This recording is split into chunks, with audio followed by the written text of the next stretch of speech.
Hello and welcome to How Workforce Can Help Expand Registered Apprenticeships to Underserved Populations for the National Association of Workforce Development Professionals. We'd like to thank you all for joining us today to learn more. Before we begin, we'd like to give you an overview of our session. Today, we will discuss how to utilize the Registered Apprenticeship Model to increase access and equity in the youth development field through FHI 360's Youth Development Practitioner Apprenticeship, or YDPA.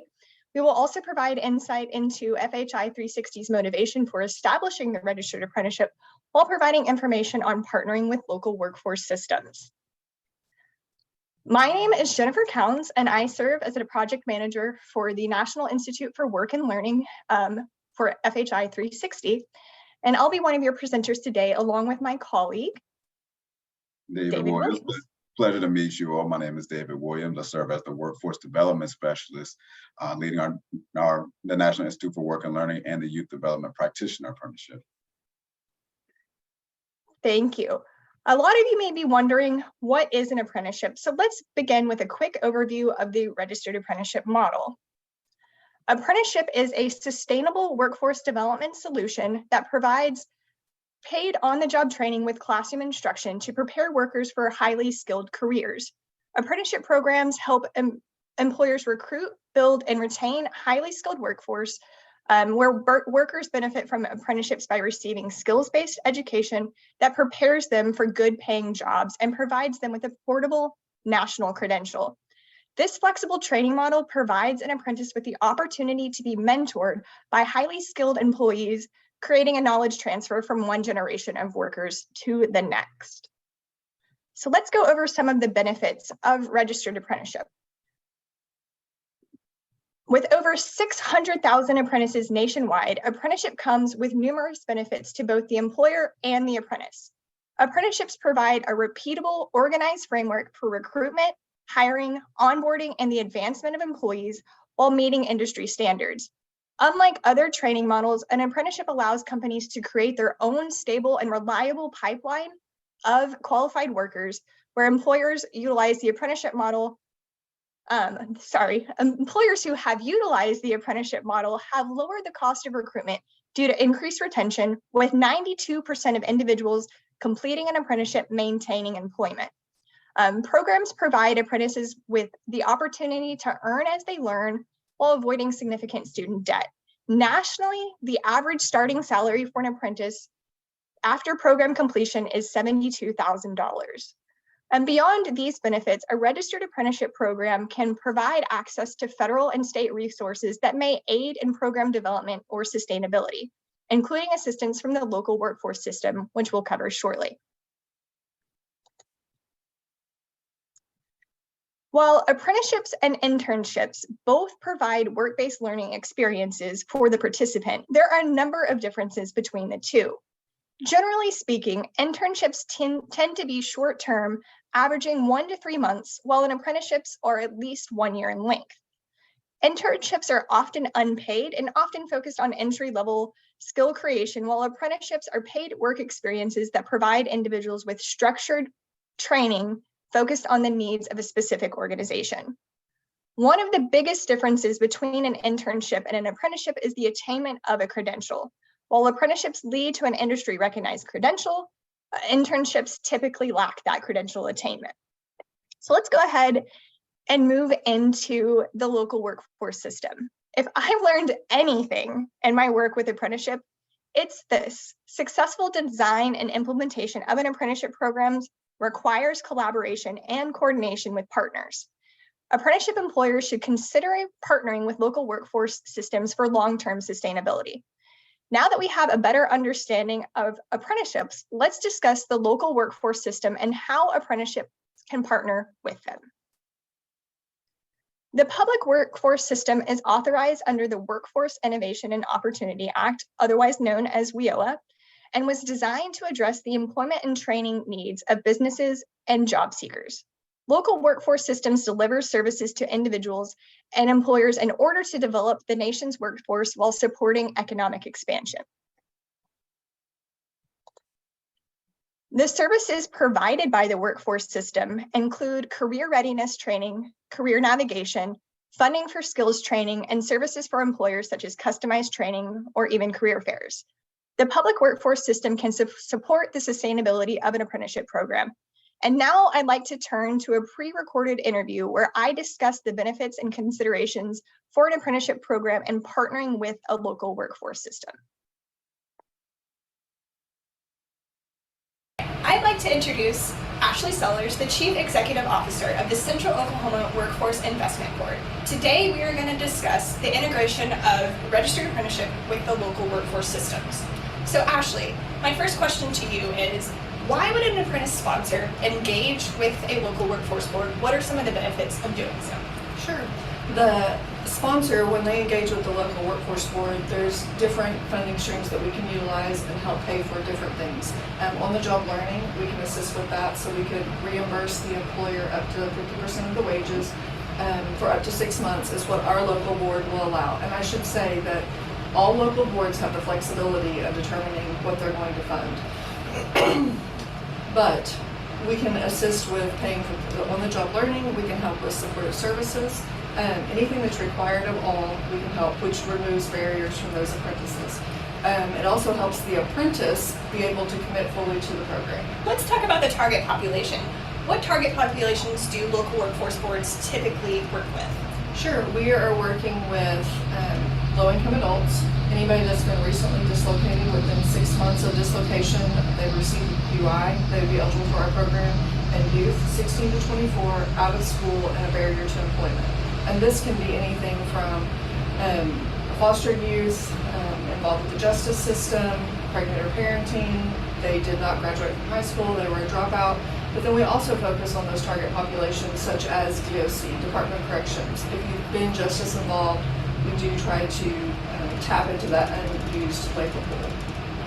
In regards to eligibility, why is the timing of enrollment with a local workforce board so critical?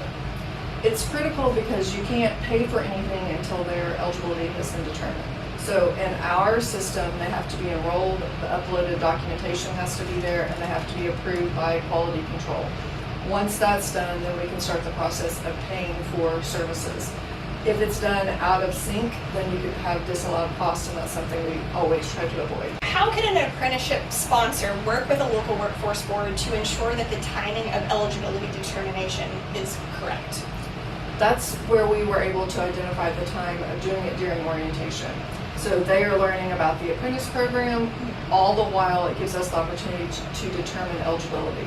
We start the enrollment if they appear to be eligible. We can't pay for anything until eligibility has been determined.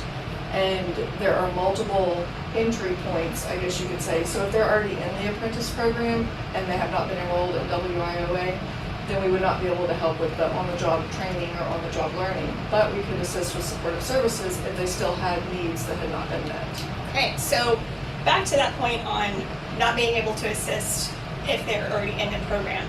Let's say, for instance, they're in an apprenticeship program where they rotate through multiple employers. How would that work? So if you were rotating between employers, at the point you have a new employer of record, so you have a new position with a new job title, you would be eligible for on-the-job training or on-the-job learning. And the key is that employer letting the workforce board know or the service provider know that this was upcoming so they could go ahead and get the paperwork in the works. Perfect, thank you. Beyond timing of enrollments, what other considerations should a apprenticeship sponsor be looking at when they're looking to engage with a local workforce board? I think if they've had any interaction with these potential employees, mentioning to them that this is going to be involved in their onboarding process. So just incorporating the local board with the onboarding, the orientation, kind of sets them up to know that they need the documents they need to bring. You have to bring your eligible to work documents, which is something you would still need for the employer. If it's low-income adult, you need to be able to show proof of your last 6 months worth of income, or if you're using SNAP as a qualifier, you need to bring that documentation. So just having those initial conversations to set them up for success. From the local board perspective, do you have any concerns about the enrollment process for an apprentice, or the enrollment of an apprentice, I should say? Initially I did not, but then once I started looking at performance, when you think about credential, measurable skills gains, second quarter, fourth quarter, median wage earnings, we were never going to hit credential or measurable skills gain if we didn't have interim credentials along the way. So when you think about the performance piece, you're automatically in the denominator every quarter, real time for measurable skills gain, and we were always getting a no. And then if it was a 4-year program and we enrolled them on the first year, our credential was getting a no until that last year. So from a performance piece, and we were enrolling quite a few, it was starting to have an impact. And we worked with Department of Labor and the apprentice program. We do a lot with the electrical trade, and we were able to identify what a 1-year credential looked like. DOL was very quick to point out it could not just be a certificate of completion, you had to have metrics behind it. So they worked together, DOL and the apprentice program, to come up with what a reasonable credential looked like. And that was able to meet the needs of the local board. So with that, you mentioned 4-year apprenticeship programs. Do you keep the apprentices for the whole 4 years, or do you serve them for the first year and then? We generally serve them for the first year, potentially second year if they still have needs. But they are employed at that point, we've got a credential, we've got the measurable skills gain. As long as they're not needing any other supportive services that we can foresee, then we like to go ahead and let them exit, because it's a lot of maintenance. It's the monthly contact, and being able to let them fall off performance tends to work better. How can partnering with an apprenticeship program benefit the local workforce boards? It benefits because there's a big push. There's a push nationally for apprentice programs. There's also a push within our state for apprentice programs. And it shows that we are doing our part, that we're trying to engage people. They can earn while they learn. They get the benefits of the supportive services or the RTI. The employer gets the on-the-job training. And it's a win-win because generally they complete apprentice programs, so it's good on performance. Well, thank you for your time, Ashley. I really appreciate you going through the local workforce system and how it can connect with the registered apprenticeship system. Absolutely. I'd like to introduce. Ashley highlighted the assistance local workforce systems can provide eligible individuals. CareerOneStop.org can help you connect with over 20,000 American job centers nationwide.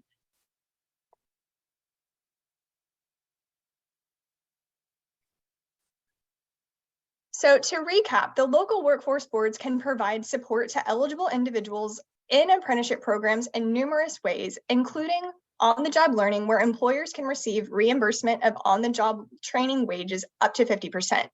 For eligible individuals, the workforce system can also fund the related instruction or classroom training of an apprentice through an individual training account, as long as the apprenticeship program is listed on the eligible training provider list.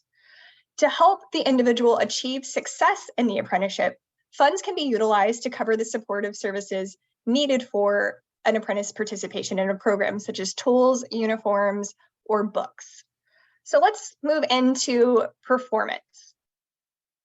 Collaborating with an apprenticeship program benefits the workforce system too. Because apprenticeship is a paying job, this creates a positive outcome in an employment in second and fourth quarters after exit, as well as a positive outcome for medium earnings, since apprentices earn from day one. While apprenticeship does provide a recognized post-secondary credential, this can become problematic for programs that are more than 1 year. One of the key takeaways from the conversation with Ashley was the importance of incorporating industry-recognized interim credentials so that both the apprentice program and the workforce system can benefit from the partnership. Now I'm going to hand it over to David so he can provide insight into why FHI 360 developed its youth development practitioner apprenticeship and how it designs its program. Thanks, Jennifer. We appreciate such well thought out information and sharing that with the full group. And apprenticeship is a response to a need within FHI 360. Within our organization, we realized we wanted to try to empower lived experience. We want to create a need out of our community of practitioners that we work with called the Compass Rose Collaborative, which can be seen here. Our program goal was to improve the education and employment outcomes of young adults aged 18 to 24 after involvement in the U.S. criminal justice system. So we do have some services that are there and available on the screen. And our apprenticeship was really birthed out of inspiring from these particular groups of practitioners, participants as well. As we know, a lot of returning citizens are not able to have the same opportunities. There are really boundaries that are there, and to create an equitable opportunity, the Compass Rose Collaborative has shown to have key results from their participants in terms of less than 3% of participants being convicted of a new crime, greater than 70% being placed in long-term education, employment, or apprenticeship outcomes, and 70% of participants having obtained an industry recognized credential. We realized that this is a model that works. And so what is something that we wanted to do? Listen to youth voice.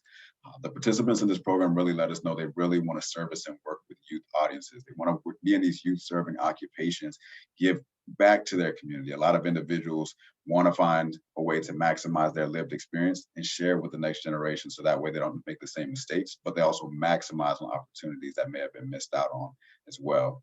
And as we listen to them, we wanted to partner with a lot of organizations to really craft an idea of what apprenticeship would look like. And so on this next slide that we have here, representatives from organizations that we have consulted as thought partnerships, people that really provided direct content specifically for us. So we built out getting the credential of the Youth Development Practitioner Apprenticeship, which leads us into what it is. So the Youth Development Practitioner Apprenticeship, which you'll be hearing as YDPA moving forward, it's an innovative, untapped market for standardizing a pathway in youth development. As we see here, it's a U.S. Department of Labor federally registered apprenticeship program designed to develop effective youth development professionals and launch them on a career pathway that can lead to a wide range of advanced opportunities in youth services, education, counseling, or social work. It truly is a life-changing opportunity. It utilizes the earn and learn model. A lot of times, not everyone has the opportunity to maximize earning pay while learning simultaneously. And this program provides a credential while doing so as well.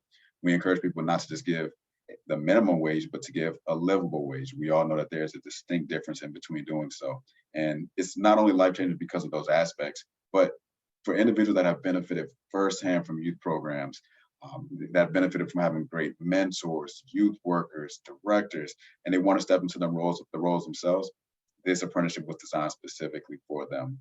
So FHI 360, we're managing what's no longer a pilot, but was a pilot for the Youth Development Practitioner Apprenticeship programs. While the model itself is a pilot, the program has been running smoothly. Staff from FHI 360 have different options for disseminating the information in terms of us running the related and training instruction ourselves, using the train the trainer model, partnering with other organizations too if they want to disseminate the information as well to local communities, because what FHI 360 is about is finding locally led solutions to solving the world's most challenging problems. And as we see to the right of the screen, the commitment regarding YDPA is 350 hours of related training instruction. That's the content where everybody want to make sure they have the foundational skill set to develop the essential skills needed to become a youth development practitioner. On-the-job learning, apprentices have to gain 3,000 to 4,000 hours of on-the-job learning. And a lot of times people ask us, why is there such a wide range? And that's because the apprenticeship can be completed within 3,000 hours. But because of life, not everybody gets all the competencies down packed within that time frame. So the 4,000 hour marker is just an endpoint to allow the apprentice to continue learning and development if the organization sees there are more opportunities that they can truly benefit from as well. And as we go on to see what is inside of the YDPA model and our related training instruction specifically, we have 9 different modules, 29 competencies, all encompassed within the 350 hours of related training instructional material.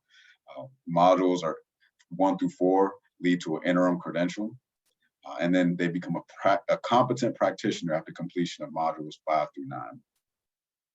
And so as we take a deeper look into what the modules are, it ranges from positive youth development principles and relationships to group facilitation. That's that interim credential, making sure they have those essential skills needed to conduct youth development trainings, understand youth, create youth-friendly spaces as well. At the midway point, they have an apprenticeship quest, which allows the apprentice to find what their niche in youth development is going to be.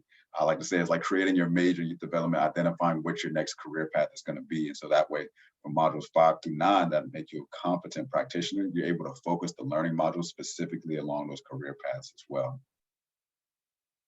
So what is inside of the modules? We have group workshops where apprentices join each other for a structured workshop led by a course instructor. And each YDPA model consists of 3 to 4 different workshops involved as well. We have independent learning activity playlists. These competencies are assessed and challenged in these modules. They have these playlists that combine opportunities for learning, reflection, observation, and skills practice. And while this is an independent activity, it allows the apprentice to gain examples and experiences from local program staff or even other peer apprentices as well, get that experience on the job learning, which truly allows them to take the experience on their own time, at their own pace, determined by the course instructor, but it's flexible and adaptable enough to change and alter when needed, given life circumstances that may impact an apprentice learning experience. We also have cornerstone performance tasks, which are larger summative assessments that allow the participant to demonstrate their level of competency. You don't just get to go through the program and just check off boxes. We want to make sure, are you actually pragmatically implementing this on the job? Are you not only understanding how it works for you in your current work, how it can work for you and your current participants, but how you can adjust for specific needs to your community that you're serving. These are authentic tasks that youth workers genuinely complete on the job, but we really empower organizations to find very niche opportunities to help them master the role that they're currently in. Additionally, we have group learning, support, and check-in calls. The instructors, as we see, hold regularly scheduled trainings, but we also want them to have regularly scheduled check-in calls as well. These are allowed for more independent and individualized experience for the apprentice outside of the general sessions. There are opportunities for you to gain and gauge how the apprentice's learning is, any areas of improvement and opportunity that they can benefit from, allow them to get feedback on if the training can be altered differently for their specific learning as well, and to go really in depth about the cornerstone performance task if there are any areas of need identified in that. There's group learning and support as well. We have peer mentors, we have mentors, supervisors, all creating an ecosystem needed to develop this apprenticeship model that we're looking for. And FHI 360 is definitely a part of that. We serve as a continued leadership and thought partner for organizations as they go through this process with the group learning. And we ourselves have the opportunity to serve as mentors and supervisors to check in on what the work is looking like. And finally, we have the apprenticeship quest, which was mentioned before, a more individualized project for the apprentice to explore aspects of youth work that's compelling or important for their development. So that way they can really start charting their career trajectory from that point. And so in terms of launching the apprenticeship, as we see local sponsors, the way that this gets done, the local sponsor will recruit apprentices or potentially hire somebody from within, an employee, and the organization chooses to supervise and pay the apprentice as well. Again, we really want to encourage not paying the minimum wage, but a livable wage. If you can pay above the livable wage, I don't know anyone that will have an issue with that. But we want to definitely make sure that employers really support on-the-job learning and related training instruction. Staff at FHI 360 are more than equipped to do the related training instruction ourselves, but in the result that we do, a train-the-trainer model, we always make sure that the organization, the employer, mentor, and supervisor all have a clear understanding of what the learning competencies are month to month. So that way, the needs of the related training instruction can always match the needs on the job. And if something needs to be created on the job for them to get that experience, it usually enhances the experience for everybody. So FHI 360, we support local sponsors. We provide the opportunity for giving training and development. We have digital badging as well, and additional digital training materials that can be shared with these organizations. We provide review and feedback. Really important, we provide the liaising experience. We guide that process. That can be pretty challenging, but we have competent staff that have strong relations with the Department of Labor and strong support from the Department of Labor for this specific initiative. We want to create an equitable ecosystem as well. I mentioned previously where it takes not just the mentor and supervisor, but us supporting that as well. We want to create an environment that maximizes participant growth, but that can also increase your benefit and service offerings as well. We want to help develop somebody to become an asset for your organization, somebody that has appreciation for the investment that you've made in them. And then evidence. Without evidence, we're unable to prove whether this actually works. And so what we do is we capture the apprentice experience. We assess and see all the positive youth development principles, not only being ingrained in them, but their ability to apply that as well. So we have an internal FHI 360 research and evidence team, but we also partner with third-party organizations as well to capture true data that can be represented. As we move forward, the YDPA is a collaborative learning experience. It's competency-based, as we can see, based on an analysis of youth worker job descriptions, informed by decades of youth development experience. We have many competencies that address the needs of today. And what I've always said specifically in this type of work, the competencies, they don't change. the way that you teach it does change. The way that you actually apply it does change. So that's something that we really made sure that we've done to create a strong curriculum and program that's competency-based. And moving on, it's a transformative professional learning experience. We have quite a few apprentices that are currently enrolled in the program as well. What we've learned from conversations with them, it is beyond just professional development. They not only see themselves growing and wanting to work in youth development, they see themselves changing as people. They see themselves changing in their personal environments as well. One apprentice went as far to say this has been a life-changing experience because it's shaped and changed the way that they view their own trajectory.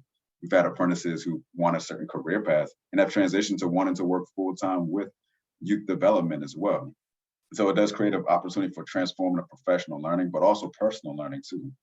It's robust and flexible to meet the needs of individual apprentices. As we know, life happens. We take time off from jobs. Things occur that deters from our professional goals and what we're trying to be in alignment with. And what the program really does, it makes this an individualized experience for the apprentice. It allows for cultural competency to be used and updated.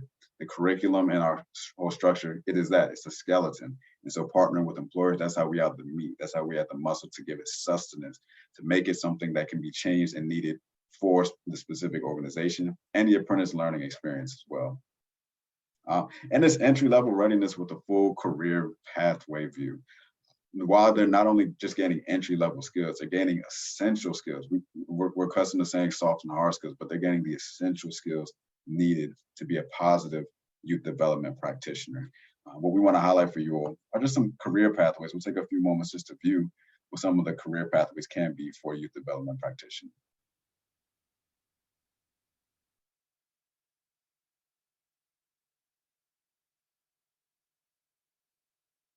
As we can see, career pathways can lead from integrated learning trainer, recreation specialists, workforce development supervisors, program directors and coordinators. It really is all about the pathway that the young person wants to take. It was inspired by a community of individuals that wanted to give lived experience, to make profit from a lived experience. And so while the career pathways are endless, they all are youth facing, and that's what we want to identify within the career path as well. As we wrap up today, let's review a few of our frequently asked questions. The first, how can an incumbent worker gain approval to complete the program in a shortened period? In the YDPA apprenticeship program, incumbent apprentices can complete the program in as little as 6 months by receiving a signed endorsement from a supervisor certifying that the individual has completed previous on-the-job learning hours. An incumbent worker can receive up to 2,000 hours of credit for their previous on-the-job learning experience, as long as it's signed off and approved by FHI 360. How can the YDPA program accommodate full-time versus part-time apprentices? I'm glad you asked. The way that we can do that, the program really is robust and flexible. That's specifically what that means. It was made and designed for individuals to not go through 40 hours a week, 8 hours a day. We recognize that that's not realistic and possible. And so we partner with employers to make sure that not only a plan is established and created, but contingency plans and timing is also integrated into that as well. There are pathways where apprentices can work full-time. There's some pathways where they can work part-time, but us knowing at the front end, at the beginning of the process, properly allows us to allocate the time needed to develop that apprentice as well. And so the onus is really on the employer, what they truly want to do for traditional apprentices that have little to no experience versus incumbent who have quite a bit of professional experience as well. And the next question, what benefits does the apprenticeship offer to potential employers? Registered apprenticeship programs are talent investment efforts that benefit the apprentices, the employer, the community, and the economy as a whole. By investing in individuals and workers that a traditional hiring and recruitment process might otherwise overlook, employers can cultivate homegrown talent that is molded by an employer's organizational values. Apprenticeships create a culture of learning and mentorships and helps a company develop an individual who is dedicated and trained specifically to work with their communities. With that in mind, let's hear about some professional development growth from one of our current apprentices. Hello, everyone. My name is Brian Castro from South Bay Community Services, or SBCS for short. So today I'm here to answer a few questions that are probably floating on a couple of people's heads. So starting off with, what has YDPA done for me as an apprentice? Where do I even start? YDPA has definitely helped me a lot with the growing. It's inspired me to continue in this type of field, which I'll get to in a little later. And it's just teaching me a lot of things. It's helping me with my growth, not just in work area, but in my growth outside of work. YDPA is definitely a life-changing experience that I would recommend to anyone. By the way, it's not a paid promotion. I'm saying this genuinely. YDPA is amazing program. And the instructor I have, I'm very blessed. And I imagine if this instructor is awesome, David Williams, I could imagine how all the other instructors are. Everyone's amazing. And honestly, YDPA is just life-changing. If I had to put it in one word, it would be life-changing, because I'm just learning more and more, and I'm having fun, and it's just sticking with me in and outside of work. Now, getting to the second question. When I first started here and I was speaking to David, I told him I was interested in only being a firefighter. As time went on and more that I was in YDPA, my mind changed. I was shown that I want to help out youth. I want to help out people in a different way than just being the muscle when there's a fire. I want to help out people before even the fire starts. And I got really into the job.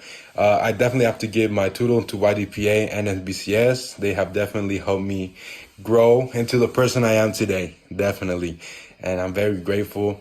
And yeah, the thing with the firefighters, I have trained with them. I enjoyed it, but not as much as helping out these youth. I feel youth are vital to our future, and I would love to help them out how these types of programs have helped me.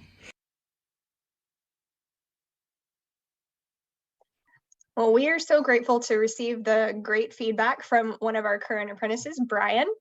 And as we move forward, what are some of the next steps that you can do to support YDPA and learn more about this program? First, you can help promote YDPA to partner organizations, colleagues, and even friends to help us reach the population that could benefit from this apprenticeship program the most. You can partner with us by serving as a sponsor to a new apprentice and recruit and provide professional development specifically to an apprentice to maximize their learning experience. Your organization can also host an incumbent training as a professional development pathway. At FHI 360, we can offer and deliver portions of the curriculum as professional development offerings for your staff to help them master concepts or competencies related to youth development. We can also arrange customized training to suit the needs of your particular organization. Finally, contact us to learn more about helping us scale YDPA to reach those who can provide the voice of lived experience and who can truly benefit from this opportunity. Be sure to take down our contact information so you can reach out to myself, Jennifer Cowns, or my colleague, David Williams, at the emails listed on the slide. And with that, we just have 2 more words for you. Thank you. We really appreciate the opportunity for you all, not just joining the session, but learning about registered apprenticeship, learning how you can maximize it specifically in your area, and learning a bit about the youth development practitioner apprenticeship. As we heard from Jennifer, myself, and even our apprentice, Brian, as well, this is a really solid and unique opportunity that we wanted to share with the world. We like to use very peaceful slides just to end our presentations. And so as you transition away, we'd really encourage you to follow us on social media, see what our organization is up to, learn about how you can partner with us more, utilizing that information as well. And with that, again, we say thank you and hope you have a good rest of your day. Thank you for joining, and we will hopefully talk with you soon.